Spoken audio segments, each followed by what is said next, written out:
and gentlemen, we're going to kick off the show. If you have joined us for the first time, hello. And if this is your multiple time, then hello again. You're very, very welcome.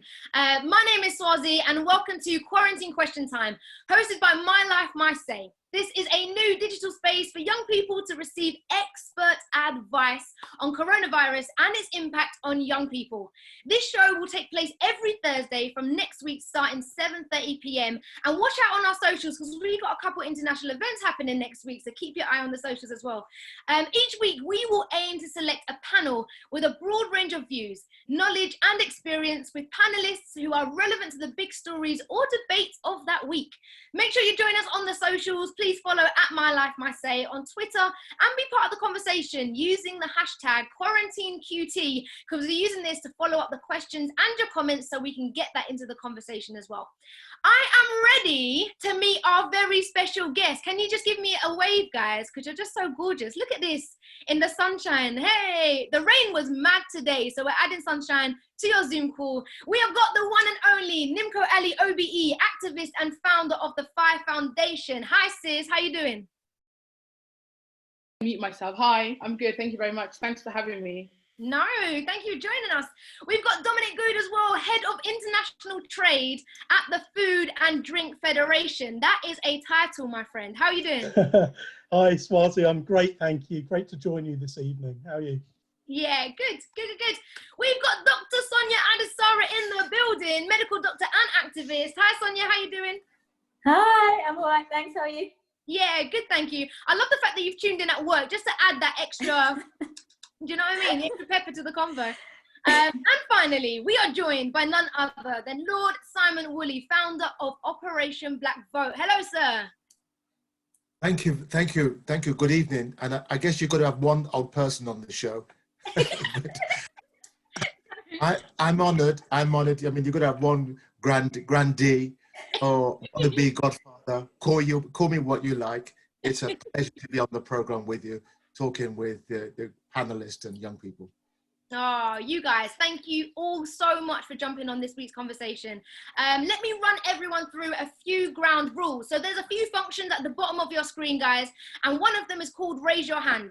Throughout the event, you will have the opportunity to make your own comments or ask questions to the panelists. And in order to do this in a fair way and to allow everyone the opportunity to speak, you will need to indicate by clicking the Raise Your Hand function, and I'll call your name so we can unmute you as a speaker and hear your voice, and you can throw in your question or comment.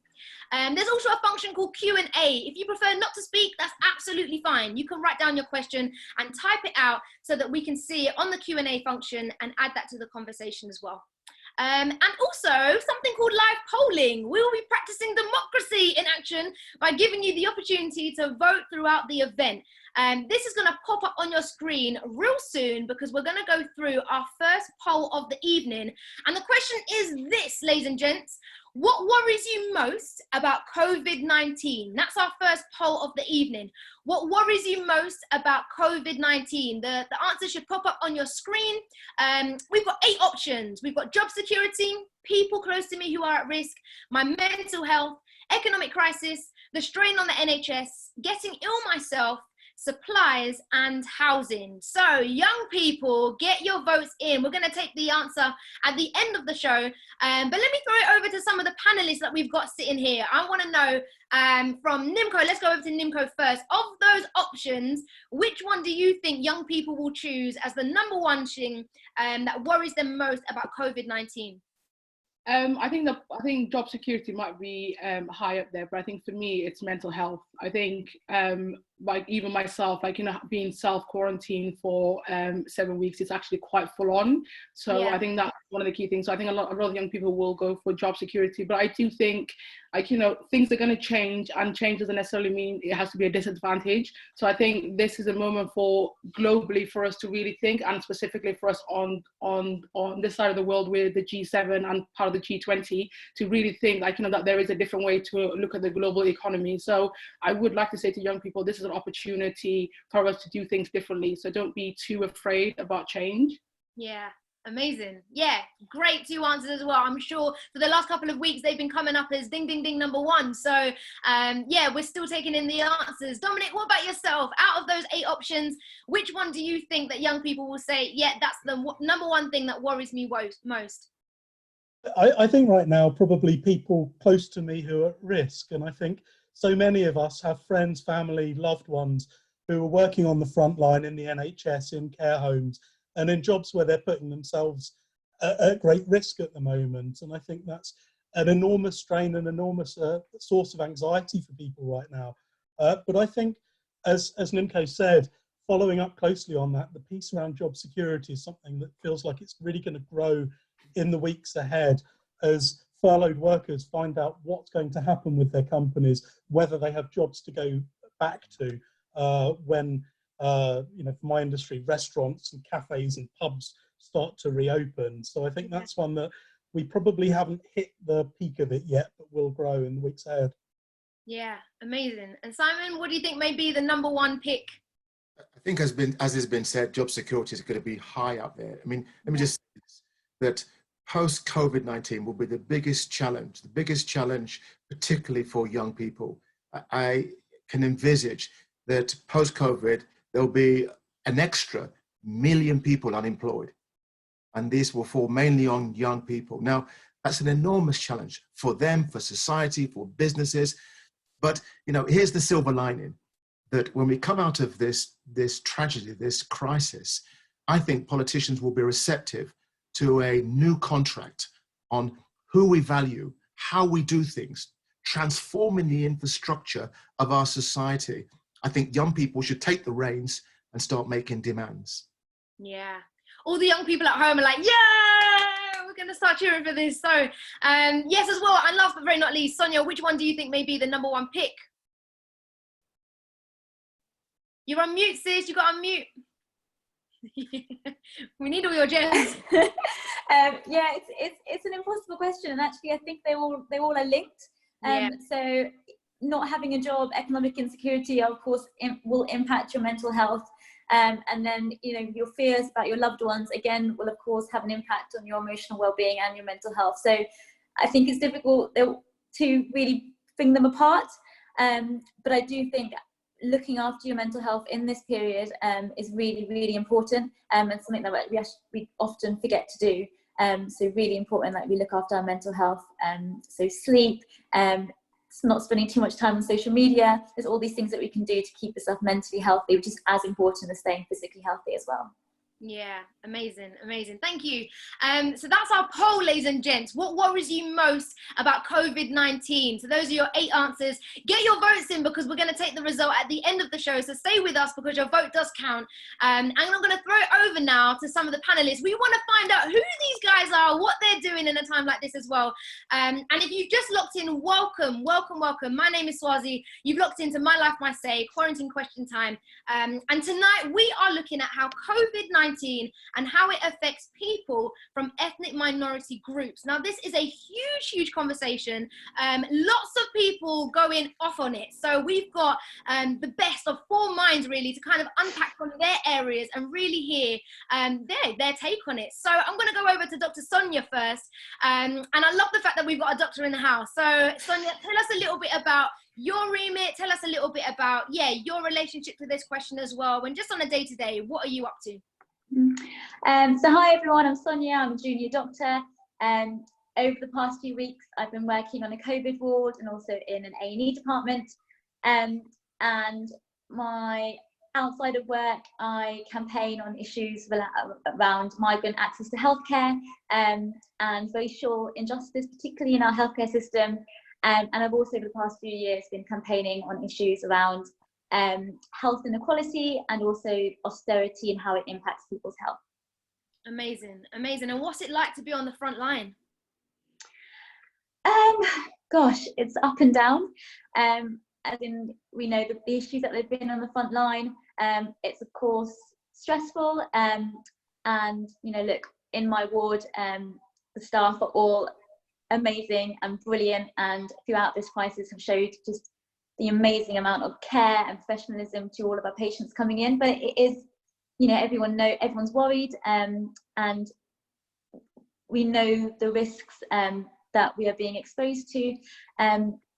So I think it has shown the very best of our NHS, but it's also really exposed some issues and some underlying issues, and also some further issues that have been with regards to making sure that our healthcare professionals are being protected properly, and also issues within the NHS around, has it been in the best place to deal with crises like this? Yeah, amazing, amazing. Thank you so much. We're coming back to you. Don't worry, sis. We're coming back to you for more gems. I'm going to jump over next to Lord Simon Woolley. What an absolute honour to have you on this call, sir. Yeah, and I just want to say you're no stranger to what it looks like to lead people, to be in situations where, yeah, leadership is key, and we want to see the best decisions made. So in terms of COVID-19 impacting those from ethnic minority groups, what's your take, and how does what you do on a day-to-day basis kind of, just fashion into, an answer to this or a response? Well, an hour or so ago, I was wearing a tie and was on a virtual meeting at the House of Lords, particularly talking about COVID-19 and young people and unemployment. And I mentioned that the devastating impact on young people, and particularly Black and minority ethnic communities. For me as an activist, it's heartbreaking when you see the data that of the medical profession. Pay tribute to Sonia and her workers, because when you see that about 72% of all those that have died due to COVID-19 in the medical profession have been from Black and minority ethnic communities. And it's not just in the medical profession, it's also actually in the care home too. 25 Filipino carers caring for sick people have lost their lives. And just two things really. One, that it's very important that we acknowledge the massive contribution that Black and minority ethnic communities make in what is the jewel in the crown, the NHS, is the first thing. We're there in high numbers, we're dying in higher numbers. But also that we need to address the race penalty. That why is it that we are placed in such vulnerable positions in such high numbers, particularly in the care home? So as a politician, as a parliamentarian, I'm asking all those questions. But for the young people, that I'm saying, as we come out of this, with this economic downturn, how can we mitigate the fact that, all the young people that will be on this program will be saying, look, I've got my life ahead of me, I've got all this creativity, how can I express it? That as a parliamentarian, I want to ensure that they have a fantastic future. Yeah, amazing. Really repping the flag for the young people in those big rooms. It is amazing, because sometimes you feel so disconnected. You're like, what is going on in those meetings? And to know that someone like yourself is flying the flag is a huge encouragement. I'm going to jump over next to Nimco Ali. OBE, sis, come through. Activist and founder of the FI Foundation. So let us know a little bit about yourself, and what is the kind of work that you get up to? Hi, so I am the co-founder of the FI Foundation, which is the global partnership to end FGM, which is female genital mutilation. And I think one of the key things about COVID-19 is that it is a global epidemic, and this epidemic is disproportionately in the UK and on the continent of Africa, which we work on mostly, is going to be affecting the most vulnerable. So one of the things is that I want to talk about the global aspect of it, and then also the UK aspect of the work that I do. And the community I'm from, I'm Somali, so a lot of Somali community are amongst those people that are dying and those people that are in hospitals. And that's not just, actually I just want to say that's not just in the UK, it's in Sweden and it's across Europe as well. So there are about 250 older gentlemen in Sweden who are all Somali, who are all quite chronically ill with COVID-19. So I think this is a community issue that goes across Europe. But I really want to talk about the fact that because we're focusing so much on COVID-19, and that's great to do that, that we are forgetting issues like FGM, child marriage, and access to contraception. Just looking at the data alone, so between now and 2030, there were 68 million girls at risk of FGM, and we were making incredible progress. But in the last month and a half, because of the fact that things are being pulled back, 2 extra million girls could be added to that. 7 million children could be born on the continent of Africa to young women because of lack of access to contraception. One of the key things that I really want to highlight is that we have to look at the long-term impact of COVID-19. And on the continent of Africa specifically, women and girls are being ignored on a day-to-day basis. So if we start just thinking about the fact that, yes, we have to hold our politicians accountable to the way that it's handling COVID-19 here, but I think there are starting to have conversations about tackling or maybe reducing the 0.7% commitment, which is our international development aid commitment to developing world. So my day-to-day basis is actually just keeping in contact with women on the ground in Africa who are, like, you know, pleading with us not to forget about them, and also saying the fact that when we're talking about domestic violence and child abuse here in the UK, this also happens within ethnic minority communities. And it's great that the government is investing in DV, but I see very little specialist services for girls that are within Somali communities, the South Asian communities, where early forced marriage is an issue. So we have to start taking a very diverse and race-sensitive analysis to things. And it's not just about complaining. And I'm all for holding the government to accountable and hold the government to account. But in the middle of a crisis, we have to make sure that everybody is getting the support that they need. So a lot of the things that I've been doing is having conversations with my own community, reminding people that so domestic violence services also need to be language sensitive, and the fact that we need to not forget girls and young children within certain ethnic communities within the UK. Amazing, amazing. And yeah, you make such a good point that this isn't just impacting here in London or UK, or this is a global thing that's going on. And so yeah, thank you for being the ears and eyes for just what's happening around the world as well. Dominic, that nicely segues me into you as well, I suppose. International traders, man. So yeah, your title, I just looked at it and I thought, wow, have I got to give thanks to you for just the way food and drink works? What's going on? So your title is the head of international trade at the Food and Drink Federation. So what does that look like on a day-to-day? Okay, I mean, it may be worth me saying a little bit about who we are, because we won't be familiar to many people. But essentially, the Food and Drink Federation is a trade body. We represent members, and they are manufacturers of food and drink across the country. So they're all the big brands that you know in the supermarkets, but a huge number of smaller companies, family-owned businesses that produce ingredients and just wonderful, wonderful products. And our work is to support those businesses and make sure they have what they need and act as the sort of collective voice in our discussions with the government. Ordinarily, my work is looking at international trade agreements and doing the work on Brexit that has been going on for 4 years now and been a really stressful time for a lot of us, to try and make sure we have the best possible trading relationship with the EU and the rest of the world to make sure consumers can have the products they know and love going forwards. We parked that 6-7 weeks ago. We stopped all of it, and we've worked only on COVID, the entire team, since then. We essentially came back with 3 big priorities to focus on. Firstly, the workforce. Our industry employs 450,000 people, but across the wider supply chain, that's 4 million people work in a role related to food and drink. That's 1 in 8 of every working people across the UK. And we recognised that the workers were deeply anxious about what was happening, and they needed reassurances, and we needed to make sure they were safe and well looked after. One of the first challenges was making sure government recognised food and drink as a priority. It's not historically been that case, but we had a lot of conversations with government and highlighted the need to recognise the priority of food and drink, that we need to find ways to keep food and drink factories open, working with unions, working with all the different parts across the supply chain, our farmers, our restaurants, our hospitality sector, to keep things going, to make sure that the population would have access to the food they need and could have that security. Secondly, we looked after the businesses to make sure that they could do the things they needed to do, and that's largely my area, making sure where they import that they can get those goods in, where paperwork they need from around the world can't come in because there's no flights with post on them coming through, that we find other ways to deal with that. And then finally, the point really that's really critical, and I think will be of interest to so many people, is for the consumers, because food and drink is a great universal and it matters to all of us so much. We needed to tackle the selective shortages that came up, and a lot of people talked about panic buying as though there was some irrational behaviour from the public, and I think that's a little bit insulting and I think not true. What we actually saw was restaurants closed down, and people bought from supermarkets where they'd normally eat out. And there was this big shift in the dynamics that went on.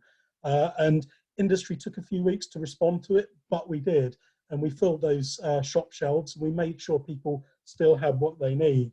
We had producers that were making antiseptic hand wash to go into the NHS, and we had a lot of our companies have been donating food to the vulnerable.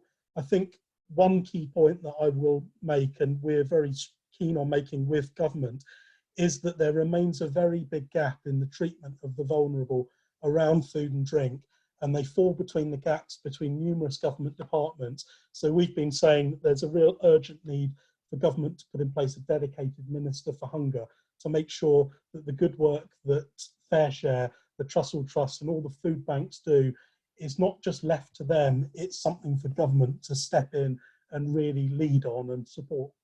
Yeah. Thank you, Dominic. Thank you so much for that.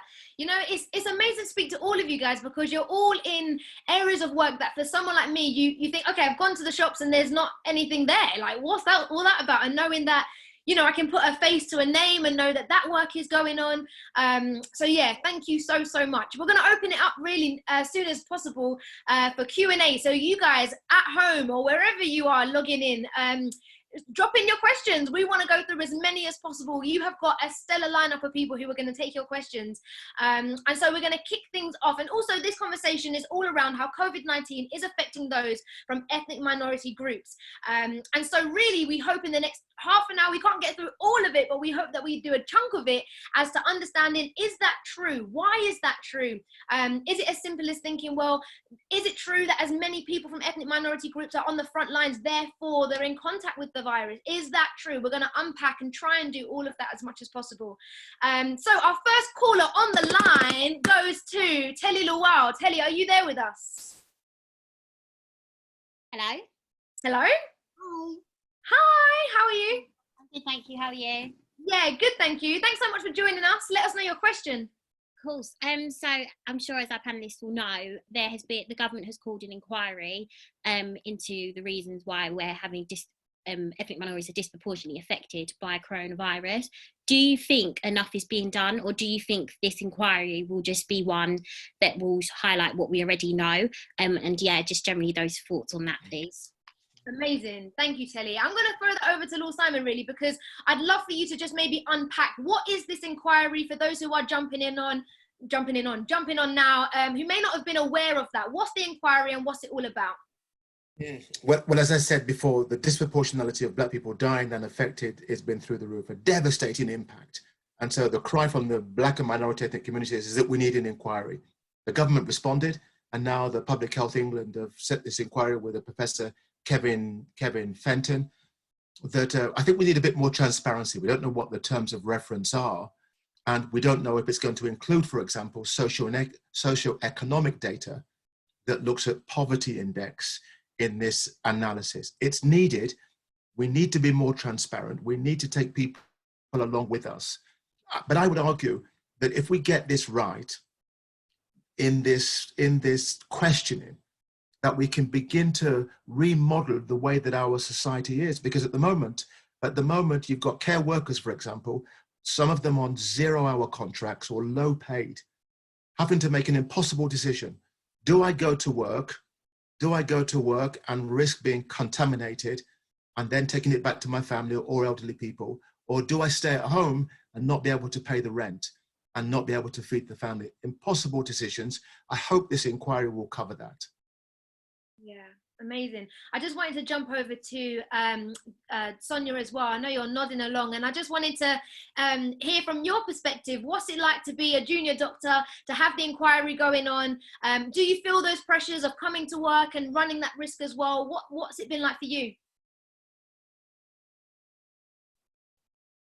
We just need you off mute, sis. Keep forgetting. No, all good.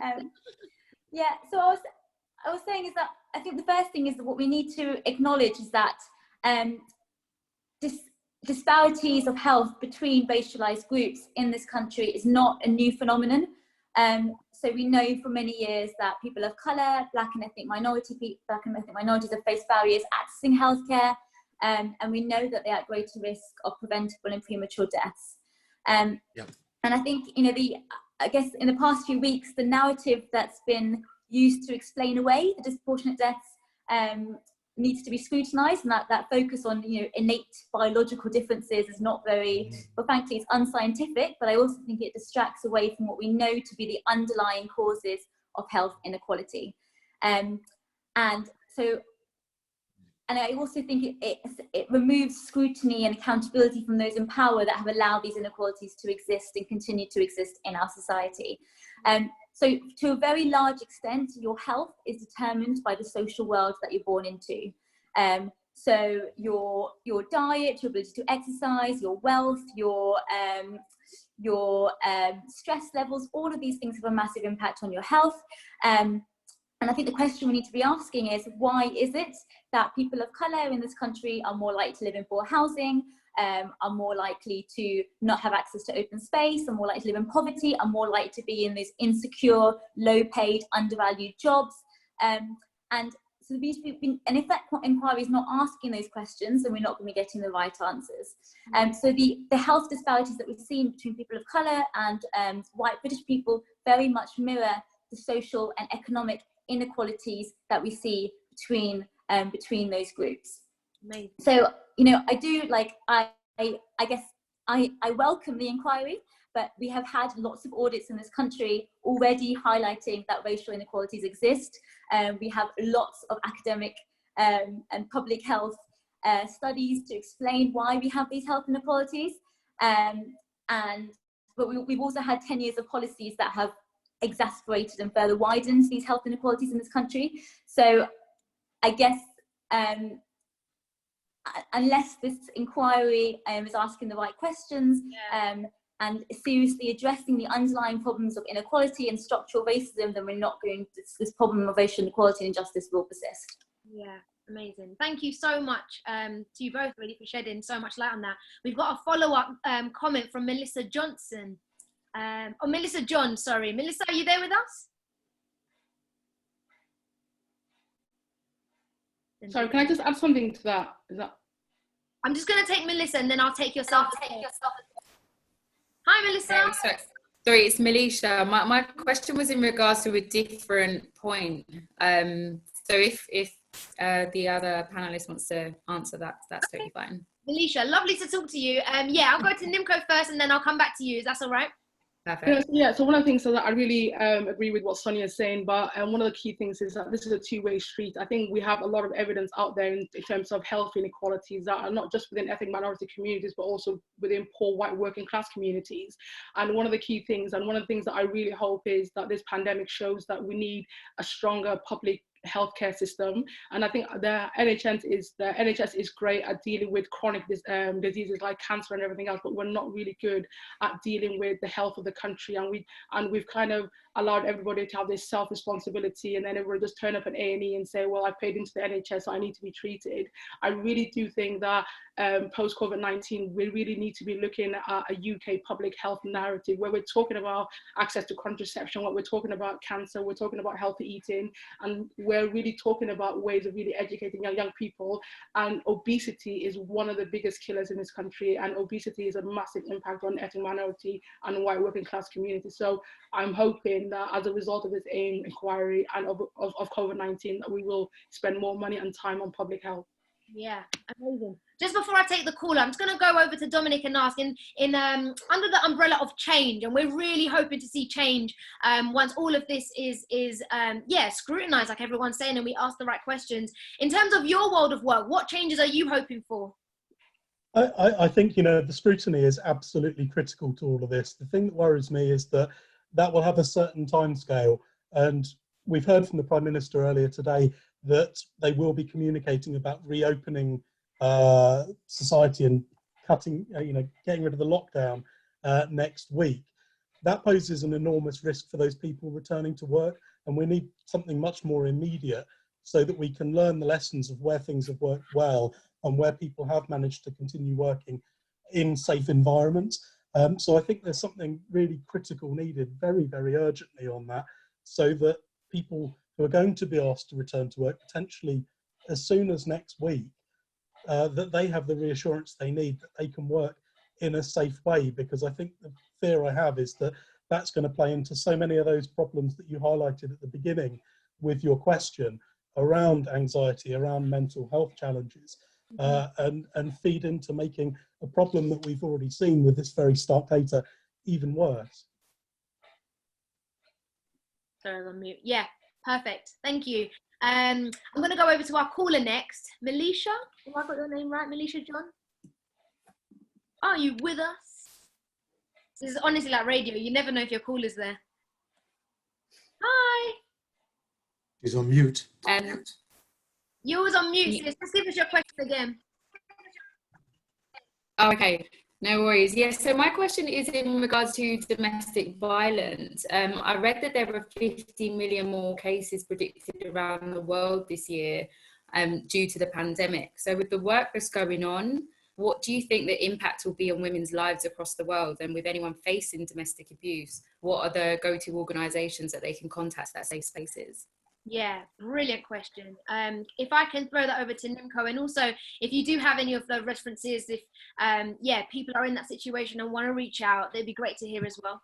One of the key things I want to say that if you are in danger, 999 still works, so please call the police and they will attend the call. Ultimately, it's one of the things that the patriarchy always uses pandemics in order to oppress women, and it's really great to see that the UK government has stepped in, committing close to, I think, 5 million altogether, one on a helpline and one on extra services. But ultimately, I think we really need a structural and educational change. Like, domestic violence doesn't happen. It's not a disease. It's something that you have to make decisions. It's something that we've allowed to we're allowed to grow in our country, in the sense that we've actually sexualized women up to objectified them, and then actually led them to the position where we've kind of allowed them to stay in really controlled relationships. What I really want to say is the fact that globally issues like domestic violence, FGM, early forced marriage, forced pregnancies are going to be going up because as a cause of the pandemic. But we have to say that this pandemic does have gender specific issues. So one of the key things is that Women's Aid for the UK is the key place to go to. And if anybody wants anything for global advocacy groups, I think the UN has a list of those organizations. But it's a human condition that we're fighting on a day-to-day basis. Until we have true equality, domestic violence is not going to end. And I just want to say to every single woman that's out there, or every single young person, I think that's, again, there are young people that are living in situations where the abusive partner is not their partner, it's their parent or their parent's partner. That is also domestic abuse, and you can call the police on that. It's what I want to say is that there's nothing wrong with you, and support is still out there. So this epidemic doesn't impact what a Women's Aid or any of the helplines that are out there, and any children specifically as well. Childline is also there for you to speak to. I wish I could be a lot more hopeful and say that there are going to be billions that will be put into the issue, but at the moment, not so much. What I really want to say is that we have to just keep the fight going, and saying that we can't be forgetting 51% of the world's population, which are women, which are systematically being raped and abused on a day-to-day basis. And it's also really good to add as well that, we'll drop all of those links as well in our comments, and make sure that those helplines are available, especially for you if you're watching right now. And also touch base with people, pick up the phone, send a text message, check in, because you just never know. And yeah, even if you just need to prod a little bit more than usual, then make sure, because someone could really be in need of your help. We've got another caller on the line. I'm going to go over to Mo, who's got a question for Dr. Sonia. Mo, are you there? Yeah, hello. Yeah, I'm here. Hi, Mo. How are you? I'm good, thanks. How are you? Okay? Yeah, good, thank you. What's your question? So yeah, basically it's a two-part question. So I'll start with the first part. So as a frontline NHS worker, Dr. Sonia, you're seeing the effects of COVID-19 on a daily basis. Could you explain to us what that looks like? Great. Yeah, as a frontline worker, you see the effects of COVID-19 every day. What does that look like? Do you mean like what symptoms people get, or? Just being in the front line, basically. What does that look like? What does that feel like for you? And obviously there's a PPE shortage as well. So do you ever feel like we're going to get to a point where we're going to have enough PPE in order for doctors and frontline workers to feel protected? So just that information on that.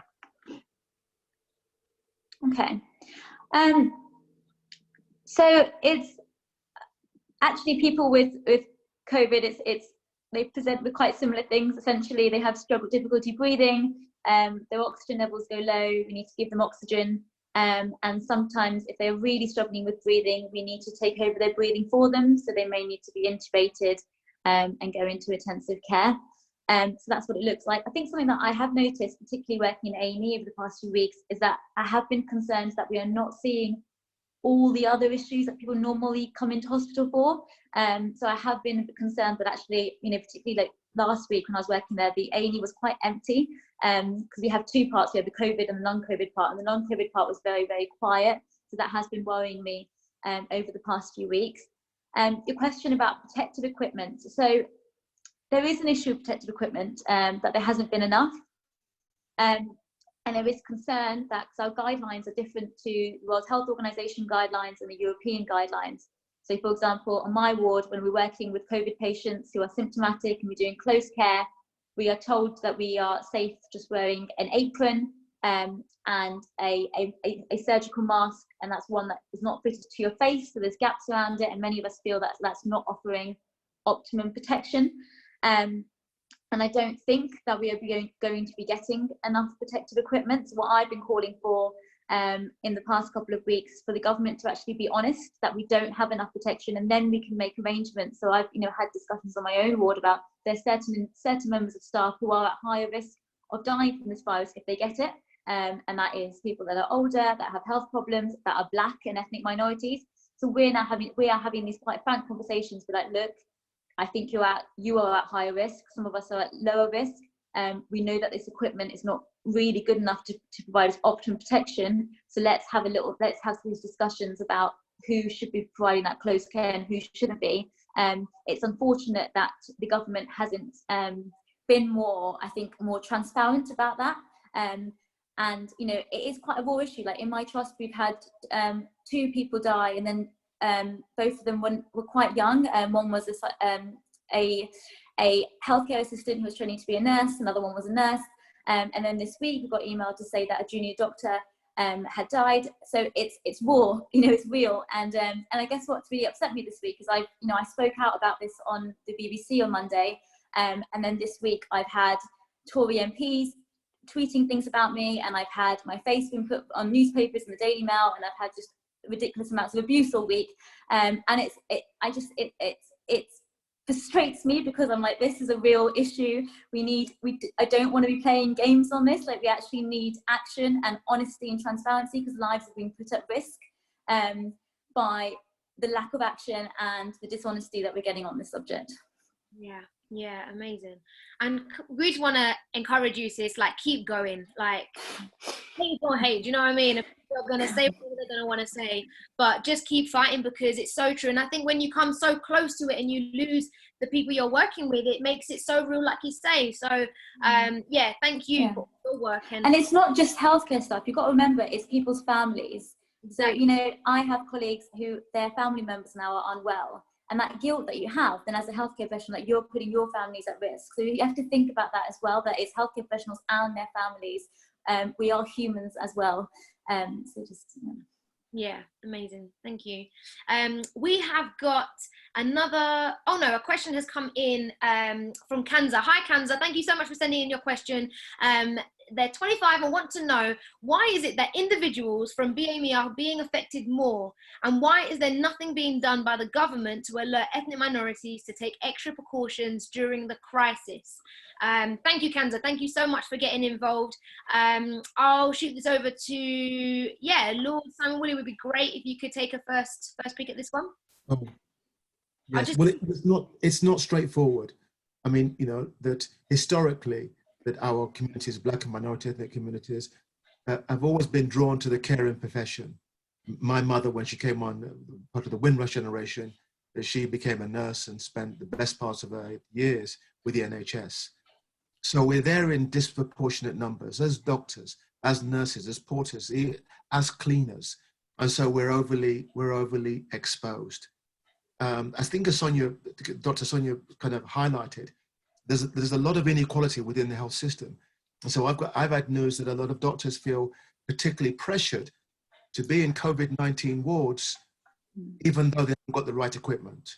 Mm. This is another added layer that puts them in this exposure, danger zone. And then, of course, when they go back home and they take it to their friends and family, and of course, the other very, very heartbreaking stuff is that we've seen some nurses, for example, black nurses, who have called with symptoms and been told to stay at home. And then by the time they needed help, it was too late. Yeah. Or the black nurse who was like 6 months pregnant. What is she doing in a COVID-19 ward? Why did someone say, you're pregnant, you shouldn't be anywhere near this? And so it's all these anomalies that are compounding the race inequality question, that we have got to make these demands. And for me, it's heartbreaking and I'm angry. But we need to use that anger and put it to the head of Public Health England and the NHS and our ministers and start making demands. Yeah, perfect. Yeah, jump in, Dr. Sonia, you can go. Yeah, so yeah, and I completely agree with all that. Like, institutional racism within the NHS is a problem that we have known about for many years. And prior to this virus, we know that Black and ethnic minority doctors are more likely to be complained about, more likely to face bullying in the workplace, and crucially, feel half as likely to feel that they're not able to speak out about bullying in the workplace or about safety issues in the workplace. And this is something that in the past few weeks has become really apparent, with healthcare professionals feeling pressured to go into the workplace without the protective equipment and put themselves at risk. I have had, a colleague of mine to call me about this last week. She had, she was in a very high risk ward, so with CPAPs, it's ventilations, it's the most highest risk of getting the virus. She failed the fitting test for the mask. It meant the mask didn't fit her face properly. And she also had she also had health issues. And when she told the consultant about this, her consultant essentially pressurized her or guilt tripped her or bullied her into going into that workplace and going onto that ward without having the equipment that fitted her properly. And this is something that actually in the past couple of weeks has been a really reoccurring theme that we hear from doctors and nurses who are feeling pressured to go into the workplace and put themselves at risk and are unable to speak out because of underlying issues that we have around institutional racism in the NHS. So it is an issue. The government have now said that, I think they wrote a letter to NHS Trust yesterday about this, saying that we know ethnic minority workers are at higher risk. It's unfortunate they had to be pushed on this, but I think we're going in the right direction. But we do, going forward, we have to learn from this, and we need to be understanding that why is it in the workplace that you have these issues around Black and ethnic minority doctors feeling that they can't speak out, and why has this not been addressed? Yeah, exactly, but been addressed in time. Can I just say, sorry, I'm just going to add to that just to say that yes, this is an issue within the UK, but also if you're looking at the death rates in America, in New York as well, it's ethnic minorities that are African American population are dying there across Europe, within Sweden. So this is not just a UK issue. I think there has to be a real look at why ethnic minorities are the ones that are dying within Western countries, and I think that is to do with a lot of inequalities. But I just want to say that this is not specifically a UK thing, and I also don't think that the nurse the pregnant nurse who died was on a COVID-19 ward while she was pregnant. So I think I think there are some great conversations here, but we have to be very careful about generalizing and really just thinking that this is a UK issue. This is a global issue at the moment, with ethnic minorities across Europe and America all dying. Yeah. Thank you. Zain is on the lane. Zain is on the lane. Zain is on the line. Zain Khan has got a question for Dominic, I believe. Hi, Zain. Hello. How are you? I'm good, thank you. How are you? Yeah, good. Just out of interest, where are you calling from? Home at the moment. Yeah. London. So what area? London. Yeah. Zain, hit us. What's your question? So yeah, my question was regarding small businesses, really. So because of the pandemic, the current way of working has changed a lot, especially for the food and drink industry. Yeah. So they've had to move away from the traditional ways of working and start doing online trading now. So how do you think this will affect the small businesses, and do you think it will affect the small businesses also? Great question. Thank you, Zain.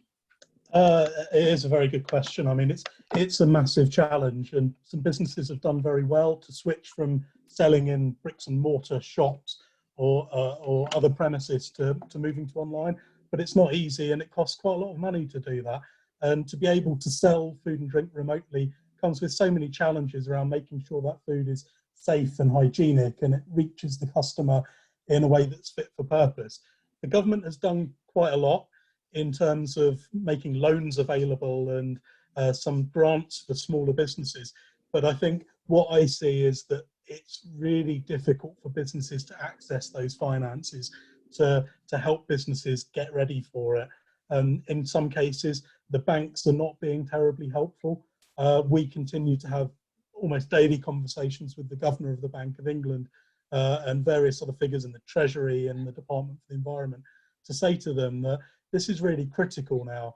And for manufacturers, while they've kept things going to this point in many cases, we're now reaching that crunch point where restaurants and hospitality will start to reopen, and that will create this sort of wave of additional problems.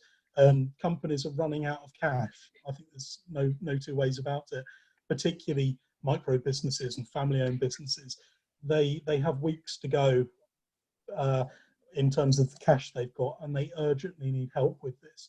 And I think the moves government has made have been good, but they can do more, and they are responding to some of these things. But these things are critical now, and they need to move quicker and just free up those funds to help small businesses adapt and actually do what they need to do.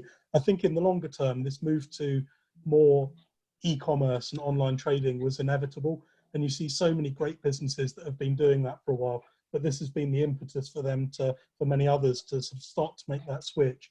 There's so many great websites out there, and there's one I've seen that's run by an organisation we work with that's helping greengrocers and traders in fruit and vegetables actually sell those products around the country. And for people like my parents who are in their home and they can't get access to any deliveries, it's an absolute godsend. They can go on it, they can find where they can get these magnificent boxes of the best fruit and veg you've ever seen that would have otherwise been going into Michelin-starred restaurants and the finest eateries across the country. And they can get that stuff, and it's, you know, every bit as good, if not better, than stuff they'd normally get, and much more competitively priced, which is a win-win for them.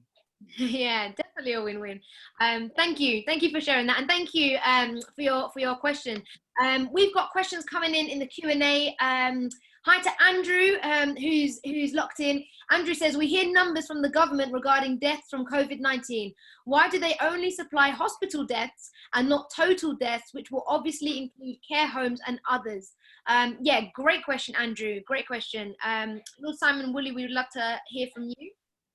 Well, I think the biggest scandal that's been unfolded has been with the care home deaths, both of the elderly people and their staff. And, you know, we've seen it's not in the hundreds, it's in the thousands. Of course, as I mentioned before, that if you have a care worker that has to go there because they've got to put food on the table, traveling on public transport, bringing the disease, once the disease is in a captive space, those elderly people are exceptionally vulnerable. You know, they're elderly by definition, and they have underlying ailments, and it's just a tragedy unfolding. And for weeks and weeks and weeks, we were kept in the dark about what the need to be protected, the need to be shielded, the need to be isolated or tested. Now it's beginning, but there's been a heavy price to pay. You know, we often look at those countries like Russia and China and say that they're not transparent and we don't know the numbers. But, you know, there's some questions for us to ask here. You see the data, we could be the highest fatalities right across Europe. This is a 21st century modern society. We knew what was coming down the track. We saw it unfold in Italy and Spain. And yet we were saying, let's shake hands, everything's gonna be fine, let's stay calm. And now we've got this tragedy on our doorstep. I just hope that we learn the lessons. For structure of governance and transparency and accountability has not worked well. And just on that point, actually, about Spain and Italy and other countries, do you think we're doing the best that we are doing at the moment in comparison to other countries who are a little bit more ahead of us? No, I don't. No, I mean, given that we knew what was coming down the track, we had those vital weeks to prepare, and we're only testing now. And even when we're testing now, I mean, what's the point in testing somebody when they've got a symptom? If they're in a danger zone, they should be tested from the get-go. Because if I need to know whether I've had it or not, and whether I'm safer or not. And if I'm not, then I shouldn't be there. So the tragedy is, this isn't about politics, left or right or wherever. This is about life and death. Yeah. And to Dr. Sonia and her colleagues, I mean, people clap for you. That's right, but we need to protect you. We need to ensure that you can have a platform to say, look, this is going wrong, and can we do something about it? I think that's really dishonest of Lord Willing to say that this is not about politics. I do think that we were behind the curve at the beginning, but we are stepping up, and the government is doing a lot. So I just want to point out, I think it's quite unfair to say that this is not about politics when you are specifically a Labour peer. So just wanted to say that. No. Well, actually, I'm not a Labour peer. I'm not a Labour peer, and I'm saying this is not about party politics. This is not about party politics. This is about life and death. I'm a crossbench peer. And I would point the finger to say to our governance, whether it's right or left, that we could have done a better job. But I think the question was, are we doing enough at the moment? And I think we are, this government is getting up and they are listening. So I think that's what I just wanted to point out.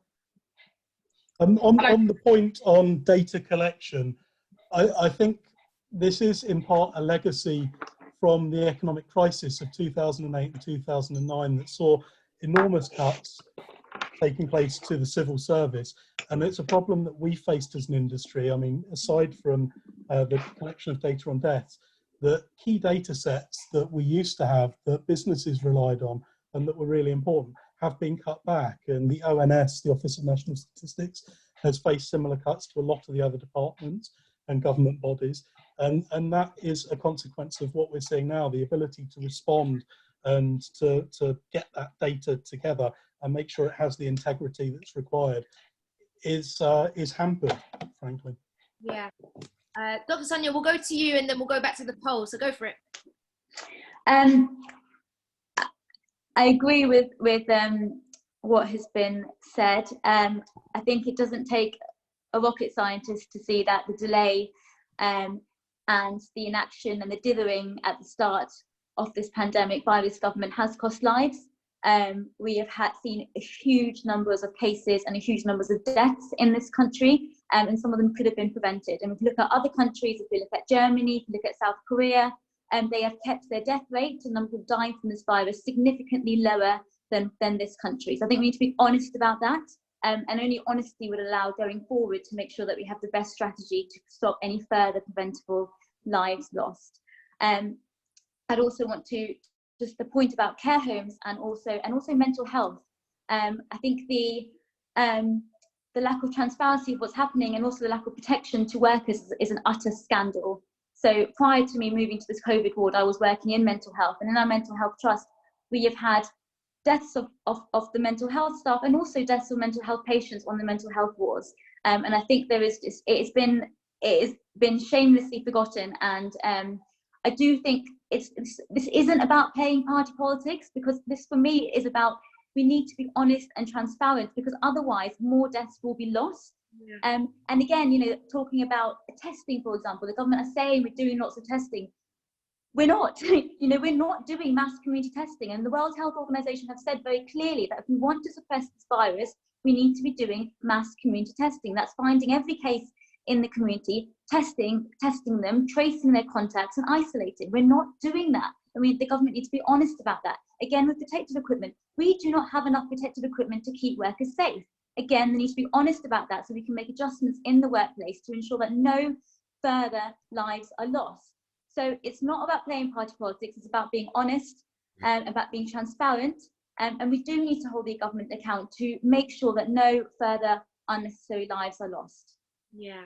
Amazing. Thank you so much. We're just going to jump to the poll before we wrap up, and we did want to hear from the young people who have logged on. Thank you everyone who's logged in. Your question is this: what worries you most about COVID-19? And the results have come through to say that 25%, yes, people close to me who are at risk is a huge thing that worries young people. I mean, Dr. Sonia, that's no surprise to you, right? No, of course not. Yeah. Of course not. It's natural, and it's a really worrying time for everyone. We will get through this. There is going to be an end in sight, and I just want to reassure you that in the NHS we are doing, everyone that comes to the door is going to have the best care that we can possibly give. But yes, it's a hard time for everyone. Yeah, definitely. Also, job security and economic crisis are top of the league as well. And Dominic, you were just sharing about young businesses and businesses that are fairly new and just being impacted. So any advice for someone? Just want to add any other tips for those who have found themselves in that tricky situation?